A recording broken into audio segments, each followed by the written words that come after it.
Welcome back. I am recording this lecture at a later date after receiving the feedback from many students that they are unable to handle the sorting of profit and loss statement and balance sheet in a foolproof way. So in this section, in this lecture, we are going to establish a system of P&L and balance sheet sorting in a very foolproof way. Let me first show you the problem again. So in this new page, I'm going to add a new matrix. In this matrix, first let me make sure that we are seeing the profit and loss statement only. So I'm going to filter this to profit and loss statement. And now let me show you the class level here in the rows section. So when you have class level data here in the P&L, you have only two options of sorting, that is sort ascending or sort descending. We're lucky for us that if we sort descending at this level, I'm just being lucky here that we are in the right order now: trading, operating, non-operating, and interest. And this is just because by accident these terms are also in the proper order, in the descending order, but that was just a coincidence. So let me show you the problem at another level. So now we have the subclass here in our data as well, and if I expand my data, you can see what is happening. Do I have any way to represent sales on the top of cost of sales? And do I have any way to represent operating expenses at the top of depreciation and amortization? Let us go here and let us see the sorting. We can sort our data at class and subclass level. But if I now go to the subclass level, you will see that the class level sorting has again gone to the problem. And if I go here, try to sort ascending, this is not gonna help a lot either. Now the third option is you bring in the values. For P&L, usually it works that the sales amount is bigger and then the values drop step by step. So the sorting at amount usually help us get away with this, but of course that is not a foolproof solution either. So how we are going to fix it? In Power BI, unfortunately, there is no shortcut. So we have to go back to our data and define the sorting levels there. Let me show you how. So here I am in my data file and I am on the chart of accounts table. You can see all we have here is account key, report, class, subclass to account and subaccount. But we need to add another column here which will define the sorting level for each level.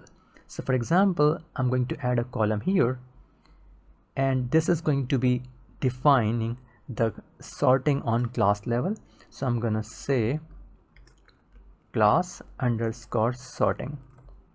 So that is going to define the sorting level. So I would say for assets, the number should always be 1. The sorting level should always be 1. For liabilities, the number should always be 2. So now when I will be working on the balance sheet, my system will know that they always have to represent the assets on top and liabilities and equity on the second stage after that. Of course, the process is not complete. We have to do a little bit linking in Power BI as well between these two columns. But for now, in Excel, we have properly defined the sorting level of this data at this class, that is assets or liabilities and owner's equity. Now let's go back to this third part, that is profit and loss statement. Now we can actually define 1, 2, 3, 4 again here for the profit and loss statement as well, because usually we will have the filter that we are working on the profit and loss statement only. But I would say that let us define a more foolproof thing and let us work on level 3 here. Don't worry, because when we are working with P&L only, 3 is always bigger than 4, so this will automatically be sorted in the right order anyway.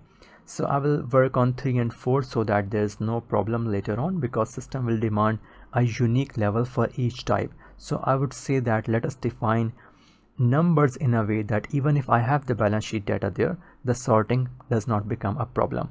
So I will define 4 for all the operating accounts, For non-operating, let us define the level 5, and for the interest and tax, let us define the number 6.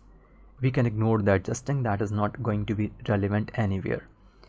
Now after this, now that we have defined the sorting level on class, we need to do the same for subclass as well.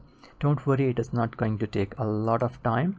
So subclass underscore sorting, all the assets are going to be 1, that is all right.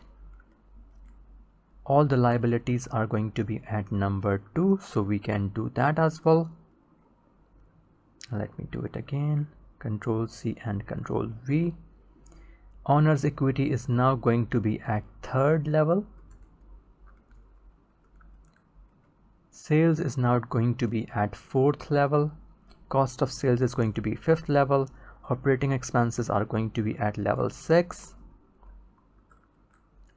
And then depreciation and amortization is going to be at level 7.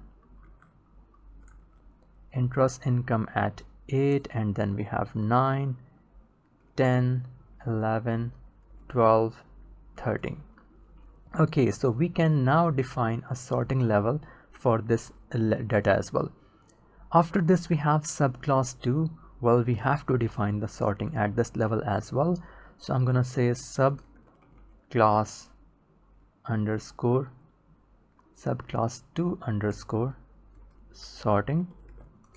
And now for all the current assets, we can call them 1 so that they can come on top. Non-current assets should be coming after that, so let us define it to be number 2. Current liabilities are coming at 3rd, and after that we have long-term liabilities. Then we have share capital, that is 5, and then 6, and then 7 for both the retained earnings. And then we have sales, we can call them 8.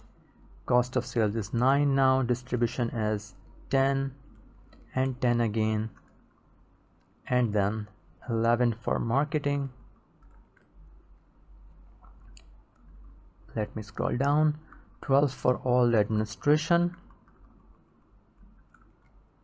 13 for the depreciation, and 14 for the amortization as well. Interest is 15, and then interest income is 15, and gain or loss on asset is 16. Exchange gain is 17 now. Dividend income is going to be 18. Interest expense 19. Taxation is 20 now. And we can ignore adjusting, or you can actually add anything, that doesn't matter. For here as well, let us go and add 7 to adjusting. I don't want any surprise later on, so here add 14. Right, so that is all done. So we are done for the sorting for the subclass level 2 as well. Now for the account level, if you really want that your cash and cash equivalents should be coming on the top, and then you should have receivables, and then you should have the inventory, you will have to do the sorting at this level as well. So this is gonna take a minute. I will just fast forward that, don't worry. So account underscore sorting, cash and cash equivalents are 1, receivables are 2, 3 and 4 and 5, 6 and 6, 7, 8 for trade payables, 9 for all the other payables. Then we have other current liabilities, call it 10, call it 11, call it 12, call it 13, then 14, and then 15, and then 16 and 17. And then we have 18, 19, and then we have 20, 21, 22, 23, 24, 25, 26, 27, 27, this should be 28, 29, and 30, 31, 32, 33, 34, 35, 36, 37, 38, 39, 40, 41, 42 and 43, and call it 44. Now if you want to do the sorting for the sub account as well in the way you want, you will have to define the sorting level as well. But the good news is, for each sub account we have an account key which is already there, so we can use this account key to define the sorting level at this account. So now we need to bring this data back into Power BI. So first we need to save this file, Control S to save, and now that this file has been saved, let us go back to Power BI. So here in Power BI we need to click on refresh data, and once all the data is refreshed, let us go back to this table view, and you can see now you have your newly defined columns available in your Power BI. And now let us select the column of class and click on sort by. So here in the column tools we should have this sort by option. I'm gonna say let us choose the column which was sorting of class. Here it is, class sorting. So we have done this. For subclass, let us go back here and let us choose subclass sorting. For subclass 2, let us go here and say subclass level 2 sorting. For account level, let us say account level sorting is here. And then for the sub account, we will say sort by. We do not have defined any new key, so I'm going to say sort by account key, which is absolutely okay. So now that we have all of this sorting done, let us go back to our system, and now you can see system has automatically handled the sorting without you doing anything. Your P&L is sorted in the way you wanted. Let me delete it from here. Let me add the new matrix. So new matrix, in that new matrix, first of all, I want to see the report of profit and loss statement only.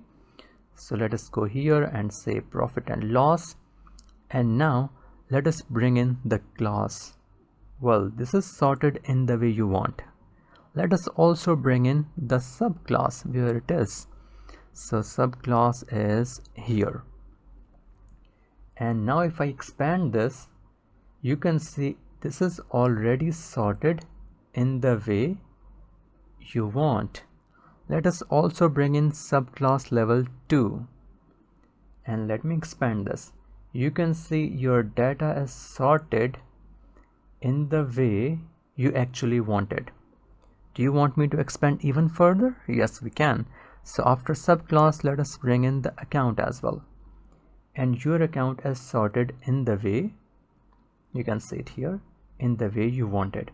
So everything is working absolutely fine. And the best part, you don't even have to use your hierarchy for this. Let me show you. So if I remove everything from here, and if I directly bring in the account level to my rows, this will work absolutely in the way you wanted. Sales followed by sales return and cost of sale and staff cost and so on. You can see taxation is coming right at the end. Now let me demonstrate this to you at the balance sheet level as well. So let me remove this matrix from here. Let me add new matrix. In this matrix, first of all, I want to show the balance sheet only. So on this visual, let me show you the balance sheet, and let us bring in the class. Assets are on the top, liabilities are second. That is okay. Let us bring in the subclass, and let us expand data, and you can see things are working in the way we expected. After this, let us bring in subclass level 2. Let me expand, and you can see current assets are on the top, followed by non-current assets. Current liabilities are on the top, followed by long-term liabilities. Then we have share capital, premium, and retained earnings. Every single step is working in the way we want it to. So this way, going back to the data and defining the sorting level there, will help us achieve the sorting that we want in a very foolproof manner.